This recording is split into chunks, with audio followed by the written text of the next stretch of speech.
मित्रांनो, doctor Dighe news चॅनलमध्ये आपलं स्वागत आहे। आज पुन्हा आपण एक माहितीचा व्हिडिओ घेऊन येत आहोत। सर्वसामान्यांना घर घेण्यासाठी आपण सातत्याने गेले 7 वर्षापासून प्रयत्न करत असताना सिडको, म्हाडा, PMRD तसेच प्रायव्हेट बिल्डरकडे घर घ्यायचं असेल तर त्यासाठी एक आपण असं व्यासपीठ तयार केलं की ज्या ठिकाणी आपण घराचा फॉर्म भरण्यापासून ते घराच्या आर्थिक तजवीज करण्यापासून म्हणजे 100% गृहकर्ज मंजूर करून घेण्यापासून तर घराच्या ताब्यापर्यंत प्रत्येक प्रश्नाचं उत्तर आपण शोधण्याचा आणि त्याच्यामध्ये मार्गदर्शन करण्याचा प्रयत्न आपण सातत्याने गेल्या 7 वर्षापासून करत असताना राजकीय नेते असू द्यात, पक्षश्रेष्ठी असू द्यात, तसेच मुख्यमंत्री किंवा गरज पडल्यास दिल्लीपर्यंतसुद्धा जाऊन ते हजारो सिडको, म्हाडा विजेत्यांचे वेगवेगळे प्रश्न सोडवण्यामध्ये आपण आजपर्यंत यशस्वी झालेलो आहोत। आजच्या व्हिडिओच्या माध्यमातून आज आपण 26,000 सिडको लॉटरी जी आलेली आहे त्या संदर्भामध्ये जे काही नवीन किंवा त्याच्यामध्ये जे अपडेट्स आलेले त्या संदर्भामध्ये आपण इथे माहिती देणार आहोत। सध्या सिडको, म्हाडा व PMRD पुण्याची लॉटरी आत्ता चालू आहे आणि त्याचं मार्गदर्शन आपण आपल्या डिस्क्रिप्शनमध्ये लिहिलेल्या क्लिनिकच्या ॲड्रेसवर आलात तर निश्चितपणे आपण करत असतो। तसेच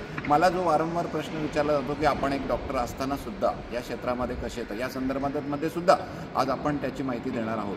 आज आपण हे सगळे वेगवेगळे जे विषय आहेत ते आज घेणार आहोत। त्यामध्ये आज सर्वांच्या प्रश्न विचारलेला जो विषय आहे तो डॉक्टर असताना कसे काय। तर डॉक्टर नितीन दिघे मी आहे। गेल्या 20 वर्षापासून नवी मुंबई इथे आल्यानंतर जेव्हा मी इथे आलो त्यावेळेस जेव्हा इथे पाऊल टाकलं तर त्यावेळेस आर्थिक परिस्थिती म्हणाल तर त्यावेळेस सामान ठेवल्यानंतर पहिलं वडिलांना फोन करावा लागला टेम्पोसाठी। तर अशा स्वरूपामध्ये आल्यानंतर गेल्या 20 वर्षापासून इथे आपलं एक स्थिर आणि आपण स्थायिक होण्यासाठी जे आवश्यक असतं ते सगळं मिळवण्यामध्ये आपण यशस्वी झाल्यानंतर एक आपण ठरवल्याप्रमाणे वयाच्या 40 वर्षानंतर आपण असं ठरवलं होतं की आपण सामाजिक क्षेत्रामध्ये पाऊल टाकणार आहोत आणि ते करत असताना तोपर्यंत नवी मुंबईमध्ये जे अपेक्षित आहे त्या पद्धतीने सर्वात उंच टॉवरमध्ये आपलं घर, फ्लॅट्स, प्लॉट्स किंवा इतर शॉप्स वगैरे हे जे काही मूलभूत गरजा किंवा समाधानी झाल्यानंतर आपण सामाजिक क्षेत्रामध्ये उतरलेलो आहोत। आणि सामाजिक क्षेत्रामध्ये उतरत असताना वेगवेगळे जे प्रश्न आहेत ते सोडवण्याचा प्रयत्न करत असताना सर्वात महत्त्वाचं 2018च्या लॉटरीमध्ये आपण असं पाहिलं की ते 2018च्या 14,800 जे फ्लॅट्स होते त्याच्यासाठी 1,85,000 फॉर्म भरण्यात आले होते। त्यातील हे 14,800 विजेते जे झाले ते सुद्धा कागदपत्र पडताळणीमध्ये हजारोंच्या संख्येमध्ये त्यांची घरं रद्द झाली।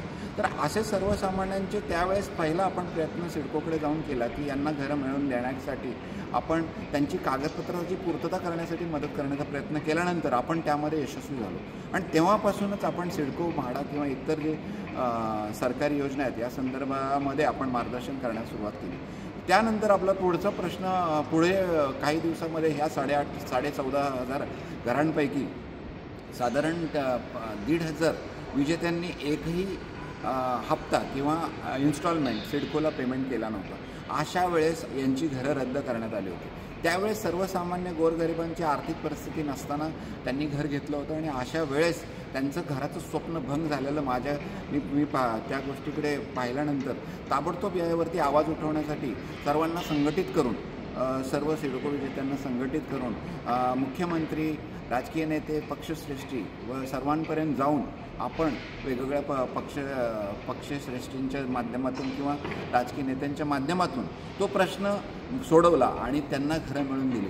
त्यानंतरच असेच आपले वेगवेगळे विषय आपण सोडवण्यामध्ये यशस्वी झाल्यानंतर आत्ताचं जर आपल्याला विषय पाहायचा असेल तर काही दिवसापूर्वी 8,000 सिडको, बामणडोंगरी जे विजेते आहेत त्या विजेत्यांचे प्रत्येकी 6 लाख रुपये आपण कमी करण्यामध्ये यशस्वी झालो।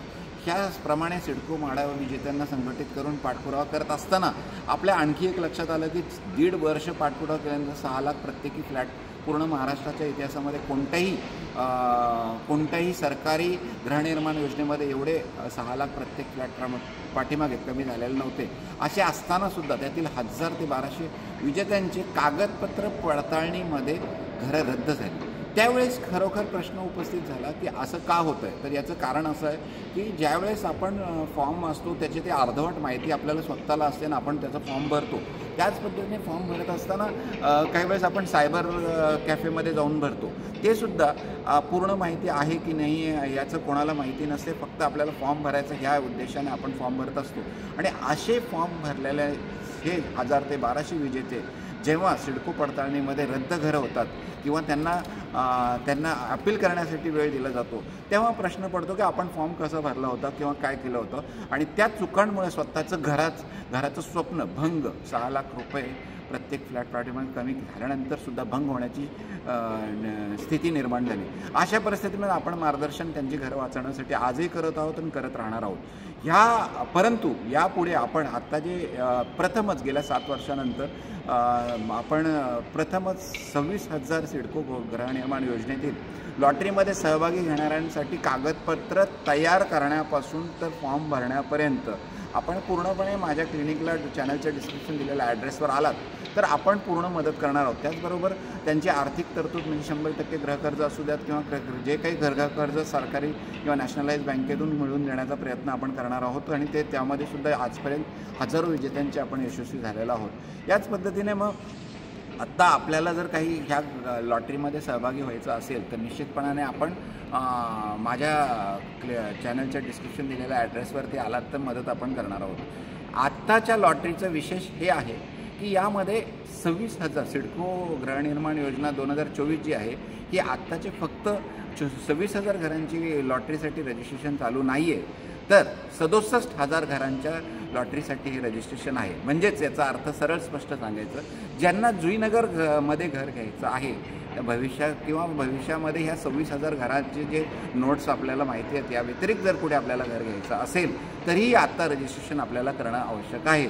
तर त्या संदर्भामध्ये आपल्याला मार्गदर्शन हवं असेल तर माझ्या चॅनलच्या डिस्क्रिप्शनमध्ये दिलेल्या ॲड्रेसवर आपण आलात तर निश्चितपणाने मदत केली. त्याचबरोबर जी आत्ताची नियमावली प्रथमच गेल्या 7 वर्षाच्या सिडकोच्या गृहनिर्माण योजनेचा आपण अभ्यास करून करत असताना ही खूपच किचकट आणि वेळखाऊ किंवा थोडीशी अडचणीची असणारी सर्वसामान्यांच्या आवाक्यातली नसलेल्यामुळे आपण त्या संदर्भामध्ये सुद्धा मार्गदर्शन आपण करत आहोत. आणि आपला उद्देश एकच आहे की प्रत्येकाला घर मिळावं आणि घर मिळण्यासाठी त्याची आर्थिक परिस्थिती किंवा इतर कागदपत्र किंवा ह्या लॉटरी संदर्भातील माहिती नसल्यामुळे त्याचं घर मुकू नये किंवा घरापासून वंचित राहू नये या